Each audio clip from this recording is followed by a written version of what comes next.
So welcome back, guys. I actually went to the bookstore recently, and this is probably the biggest book haul that I've done on the channel. I still have one book actually coming from Amazon, Empire of Silence, which finally was back in stock in the hardcover, which is nearly impossible to find seemingly.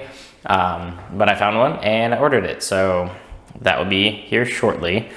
And there's one other book back here that I will talk about in a moment, but let's go through what I just bought at Barnes & Noble today. This is a solid mix of fantasy and sci-fi, because as I continue to say, I want to read more sci-fi.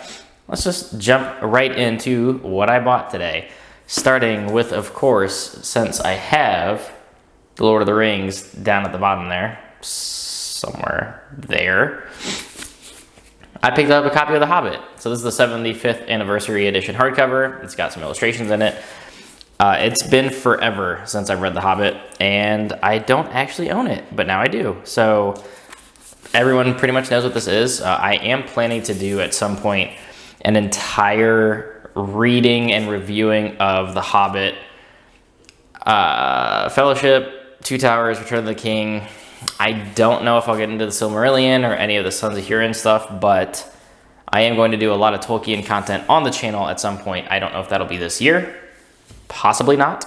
Probably more likely next year, but that will all happen. Next up, I grabbed The Emperor's Wolves by Michelle Segara. Now, I don't know anything about this book. It looked super intriguing, so I'm just going to go ahead and read the back of it. Multiple races carefully navigate the city of Elantra under the Dragon Emperor's wing. His imperial wolves are executioners, the smallest group to serve in the halls of law. The people call them assassins. Every wolf candidate must consent to a full examination by the Tha Alani, one of the most feared and distrusted races in Elantra, for their ability to read minds. Most candidates don't finish their job interviews.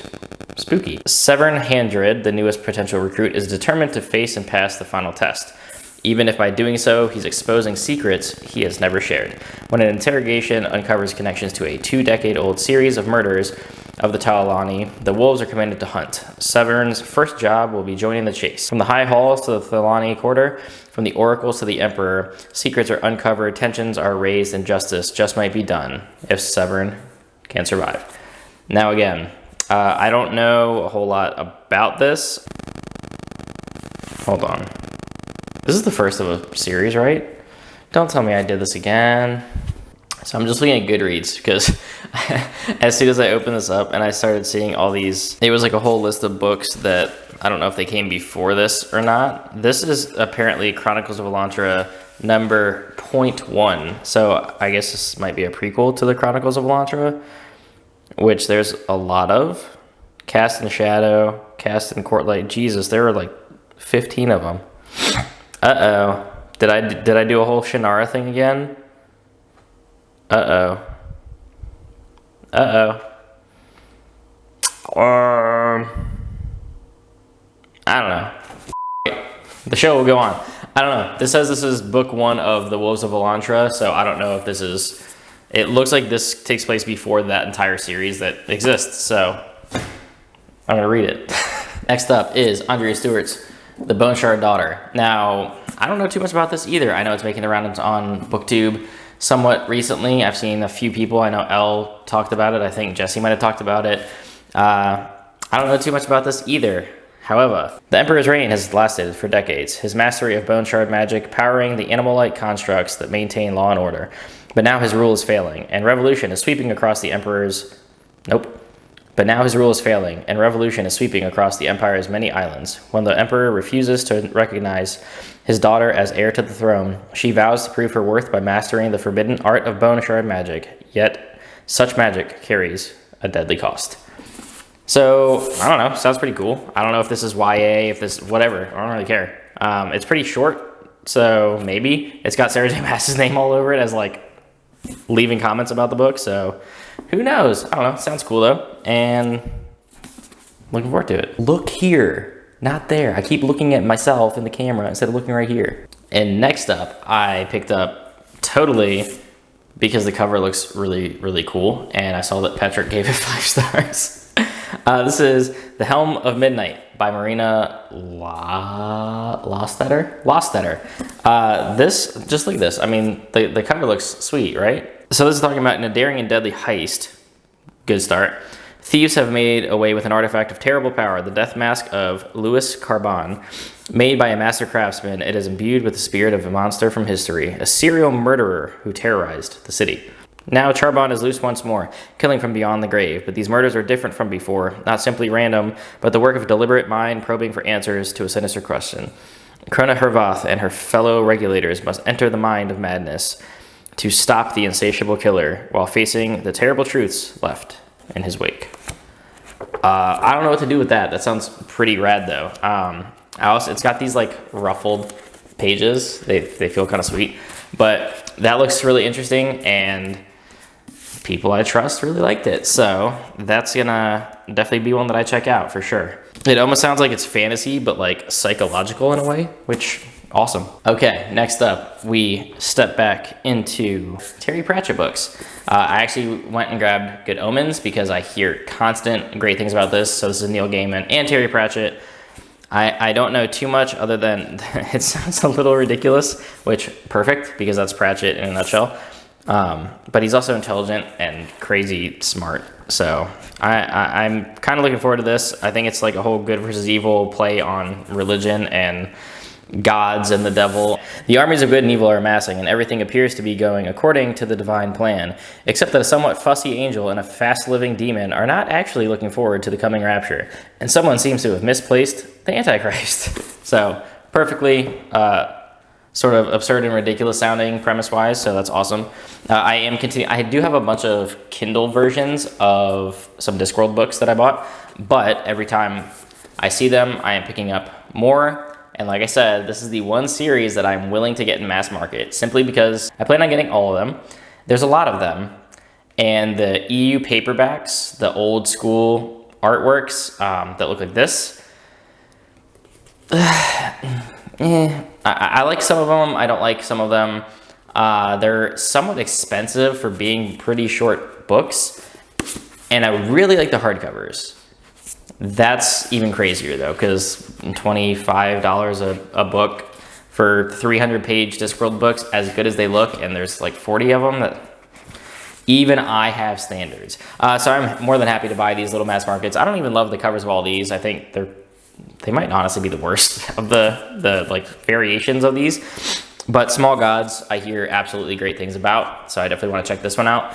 And I will be continuing with Death, because I could not find Men at Arms in the store. I will order it later, but I will continue with Reaper Man because I miss Discworld already and I want to get back to it. And I love Mort a lot, so I'm really looking forward to Reaper Man and going further into that storyline because I really love the character. All right, next up, I'm not to this yet. I'm finishing Last Argument of Kings probably tomorrow, but as I get to more Abercrombie, because I already love the First Law world, I love a lot of the characters. I really think I'm going to buy the entirety of the First Law.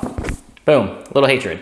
So yeah, I could have gotten the hardcover. I went with the floppy paperback because I really like these trade paperbacks that have that kind of like, I don't know, not scratchy paper, but I love the texture of these. Like my Faithful and the Fallen books have these. It's the same with the First Law books that I have up there. I don't know.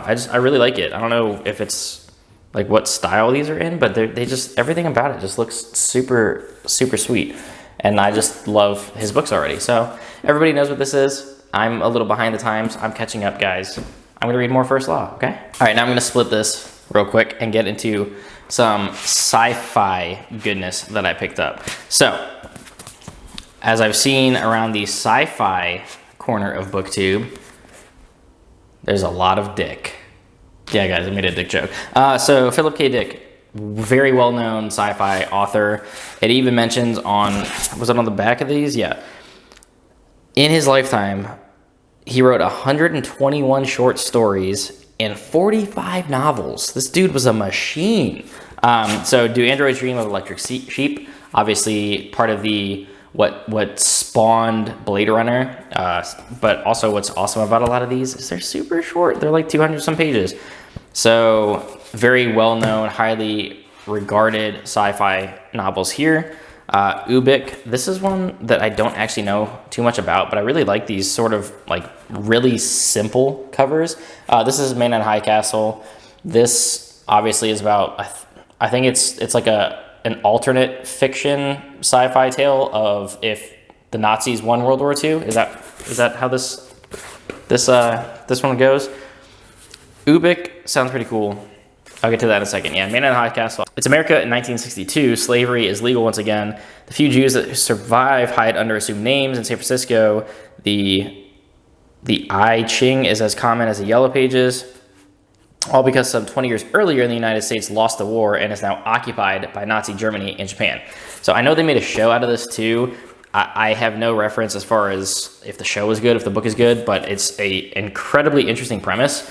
And Philip K. Dick is really high up there, well regarded as a sci-fi author. So definitely looking forward to those. Those all seem like awesome choices. As I continue to get these very thought-provoking sci-fi books and otherwise. Parable of the Sower by Octavia Butler.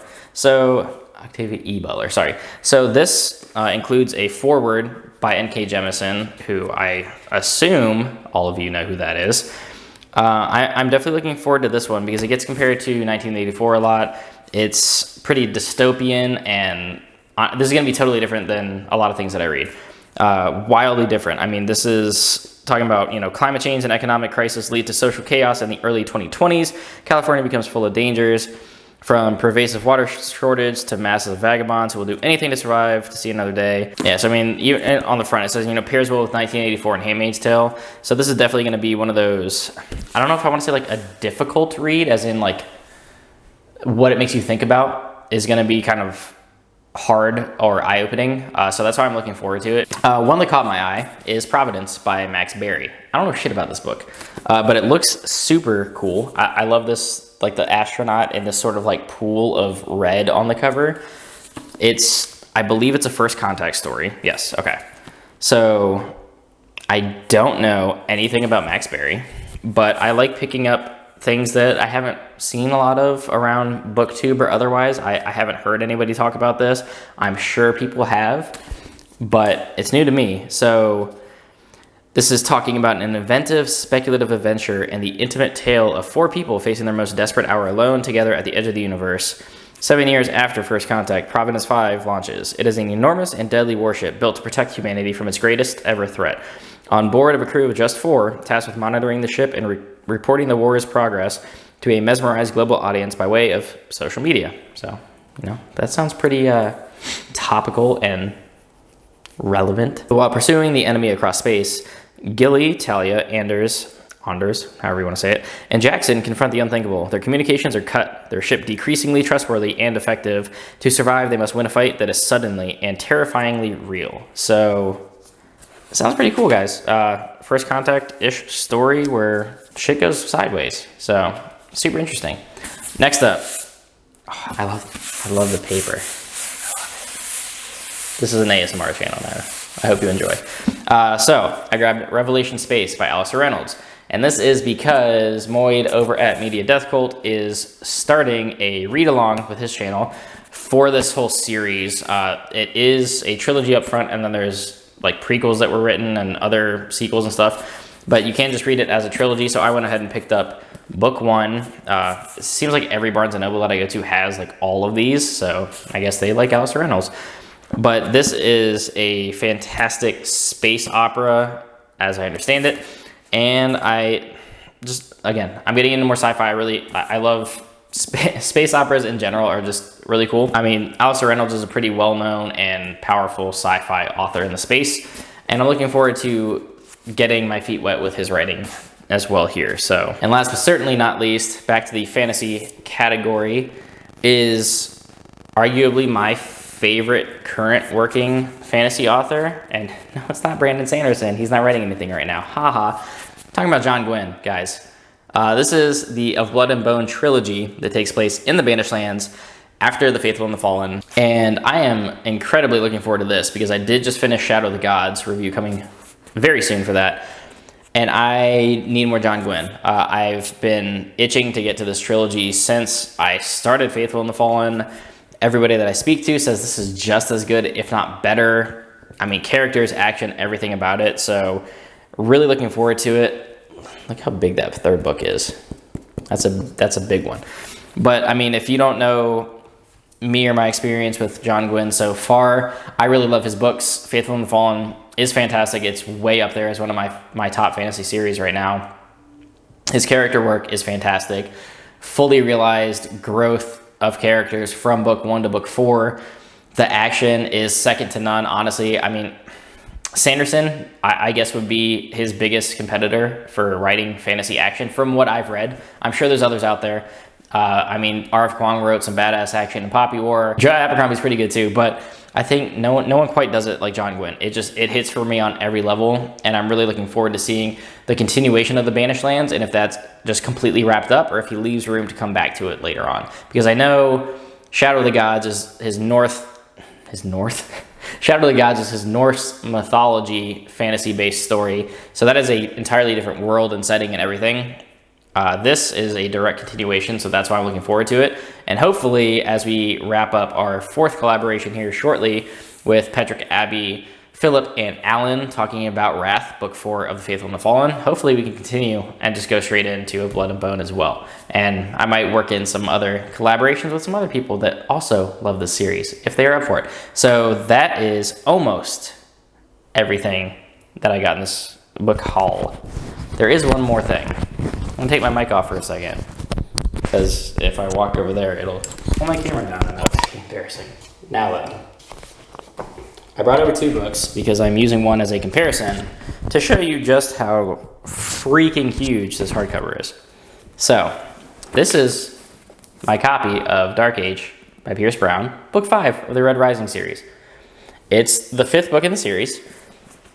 In the second trilogy, he split it into multiple POVs, so the books naturally got longer. This is just under 800 pages, okay? See, here you go. That's what that looks like. Subterranean Press. If you all have ever seen their special editions, the fuck was that noise? My house is haunted.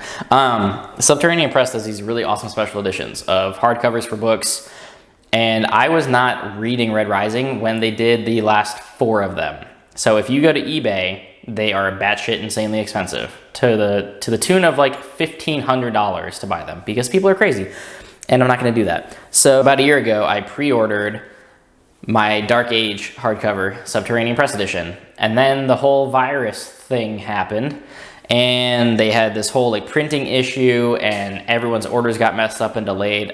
Long story short, I finally just got it, and it is gorgeous. Look at it. So if you've read the story, you've read the book, you probably know what the scene is. The reason I wanted to hold up this is because, Jesus, it fits inside of it. Look at that. This thing is huge. It's absolutely massive. And it's gorgeous, and it honestly makes me want to reread the series. Because this book is awesome. And the more I talk about Red Rising, the more I love this book. My review that I had for this last year, I was pretty high on the book, but I had my issues with it. I don't think I would have those issues if I ever went back to it, because everything I talk about this book, it's just so goddamn good, guys. It's so cool. I'm just going to show one of these pictures in here because one of them I would consider a spoiler. I mean, context obviously matters with a lot of things, but there's 4 illustrations in this one, but it's just like, is that just not a badass space battle that you see right there? It's super cool. Oh, I'll show one more, just because this got a kick out of people in Discord, because it's a sci-fi, but it's a sci-fi fantasy blend, so there's allowed to be fantasy elements. Okay. Yeah, those are kind of like ice dragons. Okay, so that's the thing that exists. And it's just so gorgeous. I love special editions of books. I absolutely love the artwork of this. It looks great on the shelf, and that is the last and final book of the haul. So that is everything that I will have bought until Empire of Silence gets here. That's everything that I bought, not including Kindle stuff, just because I buy shit on Kindle every time that it's like $3. I'm just like, yep, want that one, I want that one, I want that one. So that continues to grow. I don't usually show them here because I don't even remember when I buy them half the time. I get Amazon emails in the morning that's like, hey, you want this book? And I'm like, yeah, of course I do. Now I definitely need to go through and reorganize some things. So I'm either going to I like facing out books, so what's likely going to happen is what I talked about in my sort of library organization is sci-fi is going to go over here. That'll be sci-fi horror is going to start over there because now I have more of it. It's not all going to fit there unless I don't face books out, and I really like facing books out, so I'm going to go ahead and do that, and that'll be up for some videos here upcoming. But yeah, guys, that's going to do it for the book haul. So like and subscribe as always. Do hit up Patreon if you want to support the channel financially and continue the book hauls. Always optional, but always greatly appreciated. And we are starting to do more buddy reads, stuff like that. So definitely jump in the Patreon if you want to join in on the read-alongs. We are currently deciding on the next one. As soon as First Law wraps up, we're going to start something else. So we'll see what it is. I don't know yet. But that is going to do it. Jump in Discord or leave me a comment down below. Let me know your thoughts on any of these books, anything that you're most interested in. If you have some insight that I don't about some of these fantasy books that I just picked up, feel free to let me know. But I would love to see you in Discord and continue this conversation. So until next time, everybody, keep reading.